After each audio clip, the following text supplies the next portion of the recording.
the East in the different scenes, Yeah. teams you played here. What's the difference? What do you what's your feeling about the other teams here? And right now, I think the next game will be Berlin playing. We see that, but nevertheless, I guess it's interesting to keep on with the interview with Alex. So let's watch the game and nevertheless talk about what do you take out of it here. Yeah. I would say that well, for the moment we played against two interesting teams. It was UWH team and Foki team. I don't know where they are coming from.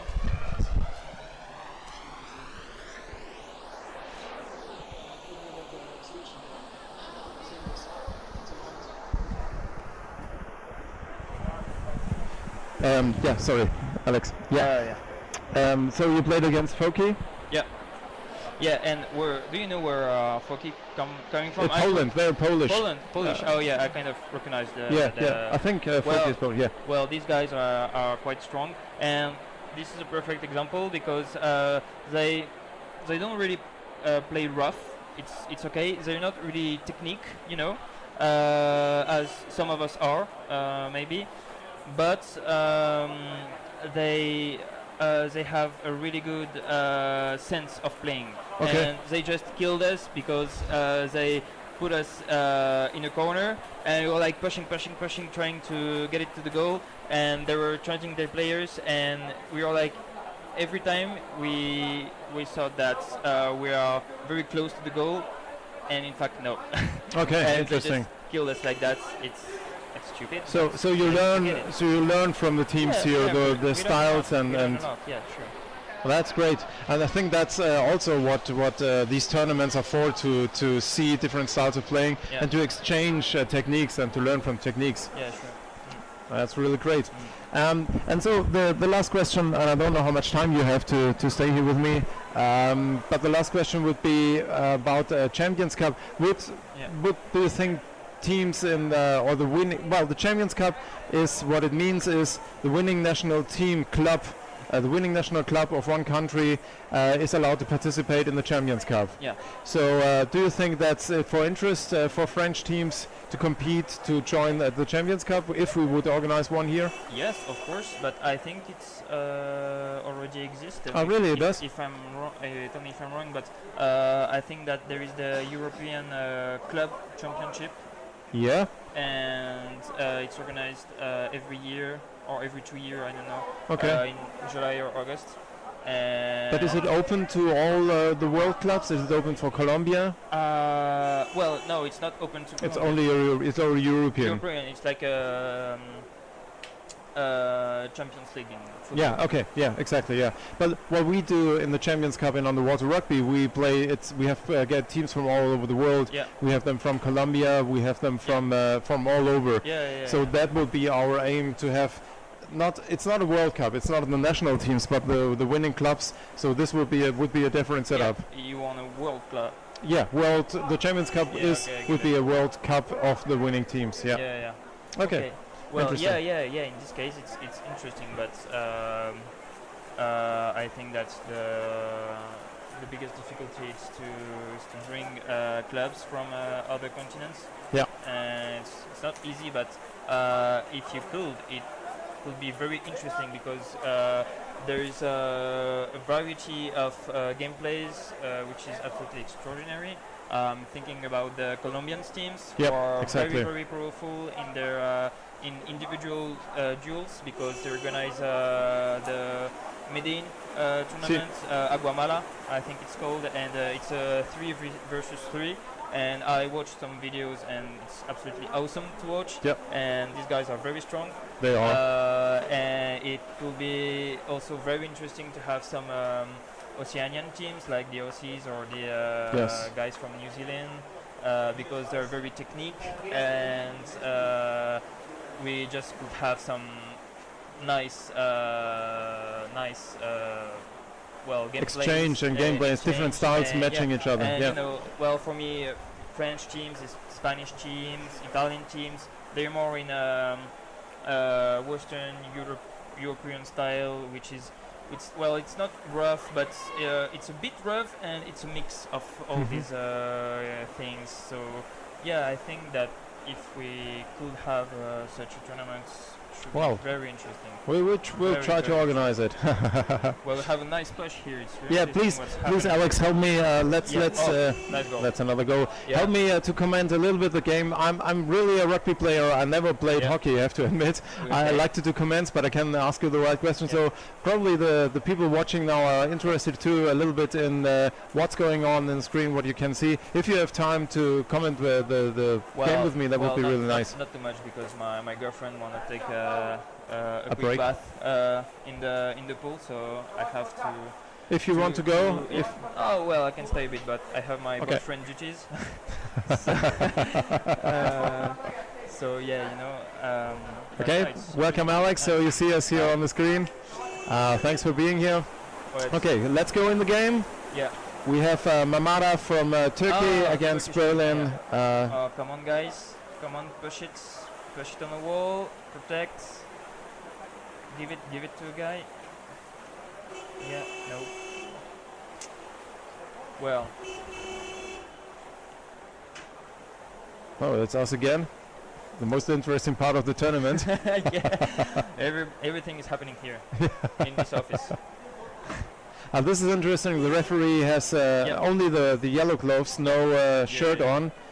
Yeah, it's to see his gests better and what he's saying to the others.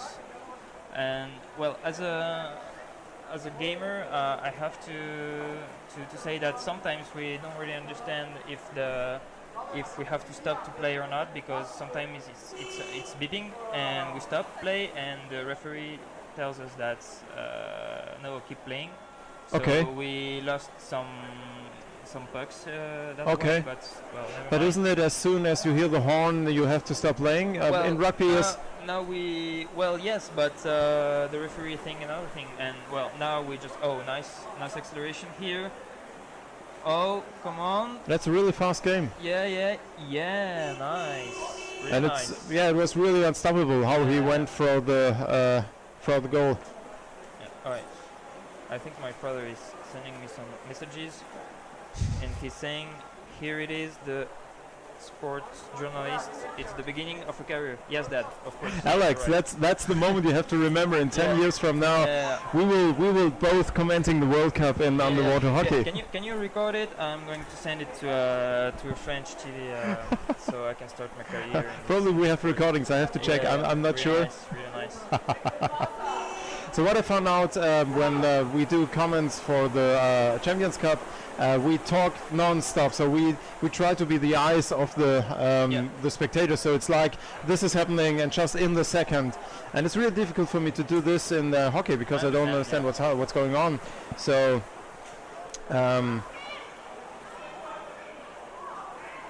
Well, it depends of the camera also. Yeah, Because absolutely. That's absolutely true. We can talk when we can see. That's true. You can improvise. You can always improvise. Yeah. Yeah, you can talk about the pool, you know. You have a really nice pool. Interesting question for me as a rugby player, because women are allowed to play in our men's team, but men are not allowed to play in women's team. Is there a big difference between women and men? Would it be This team, the best. would it be allowed? Do you have women teams playing against men teams? And is it always Well, clear which one will win? No, because I get my ass kicked by some girls many times. I'm thinking about Dubai tournaments, where we went last year, and I think we played against the Denver or Colorado team, and there's the captain of the U.S. national team, Chiara. And she's I saw the pictures in Yeah, your head. yeah. It was- And whoa, it was I played against her, and she's very strong and best the strongest girl I ever played. But is it that important to be bodily strong to play hockey? I know it is in rugby. She's not strong, but she's a good player. or she doesn't have more muscles than me. It's just that this girl, it's a submarine. Like you have the puck, You go forward. You're like, oh yes, I'm alone. I'm going to goal to score, and then she goes down on you and just bam, rape you, and you're done. Is body weight important in hockey? Well, yes, because we have some fat guys in our team, and when they just Go forward, break yeah. through people, it's Unstoppable, amazing. yeah. It's unstoppable. But we have also really thin players, and But they're fast. really technique. Yeah, and fast, really so flexible. It's the same as rugby. That's true, You that's need, true. You need every Both, yeah. Yeah, you need every body type, surely. Well, I have to go now. All right. Thank you very much, Alex. Well, it was a pleasure. thank you. See you for Yeah. the rest of your career. Yeah. I'm a freelance journalist, so we will I see come each other back again. shortly, I come back shortly. And remember, school team, number 12. It's my number, so watch me, please. All right. Thank you, Alex, from Bye-bye. Paris. So here we are back again, Berlin against Mamara, and Mamara is leading with a 4-0 against my home team, the UWH-Berlin, which is tough to watch. I would like to jump in the water now and get the ball and score on the basket. Sumi is looking at me like I'm talking nonsense, which I'm doing. So probably we have some stick interference there. Infringement was the word. I love that. Stick infringement. But we cannot see it that good. I don't know how good the transmission is on your side of the live stream.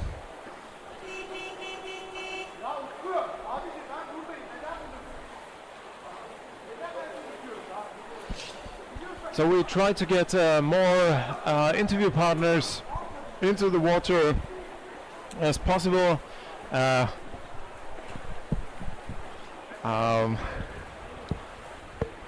So it's always interesting for me to get the information, to get the background. And you did hear earlier on, you did hear Britta talking in the live stream too.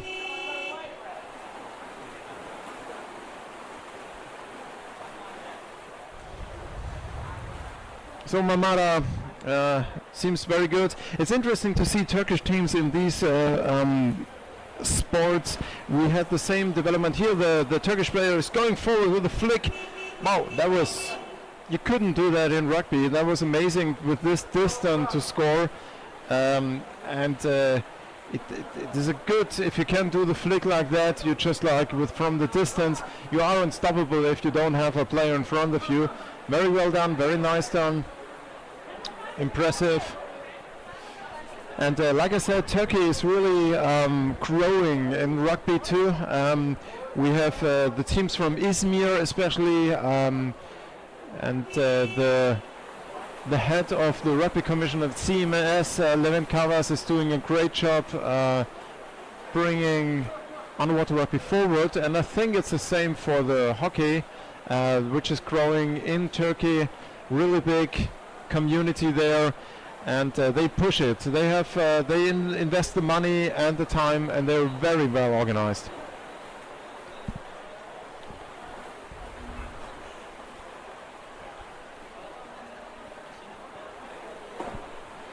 So here we go, another attack from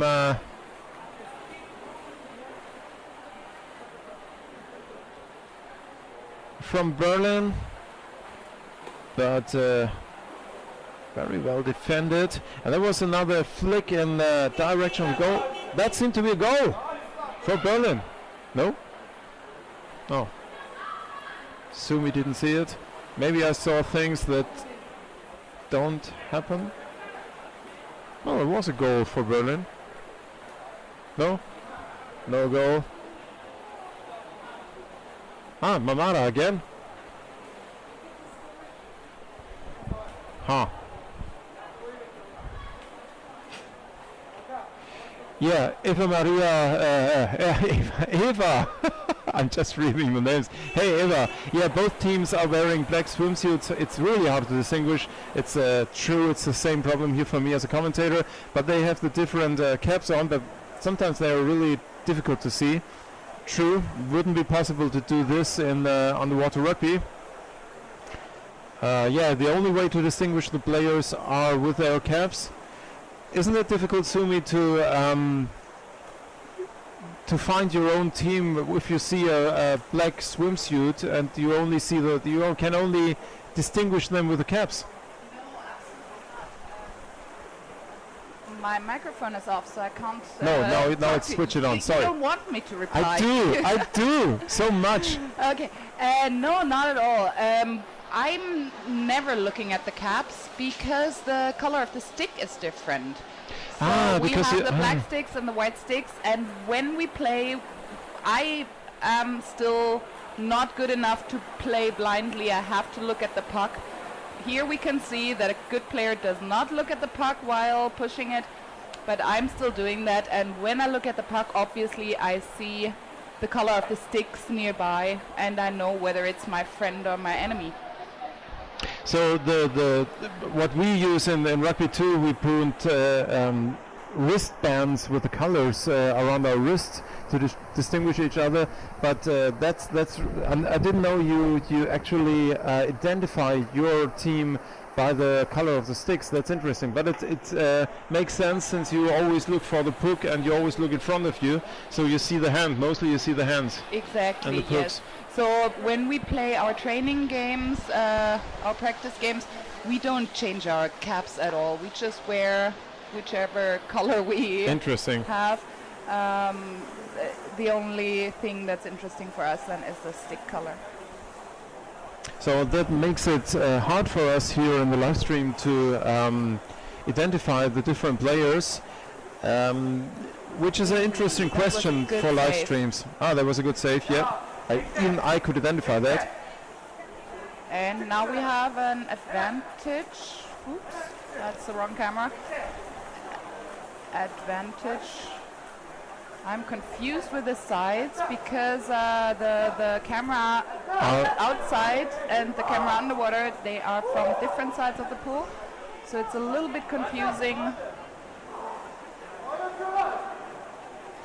to see what's actually happening. We have 1 minute left. We are waiting for the advantage to be played, I believe. Where do you start the advantage, Sumi? Is it where wherever the foul happens, okay, like yes. 3 meters in front of that. Okay. Okay, the puck is on the ground now. And now the advantage. Oh, that was an... Early start? I was gonna say equal puck, but I'm not sure, to be honest.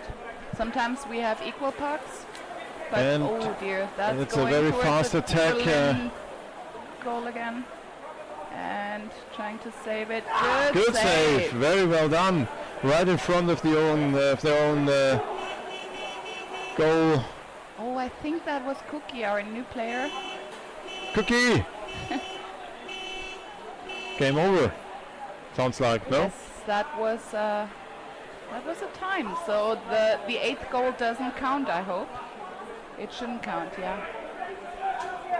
So only 7.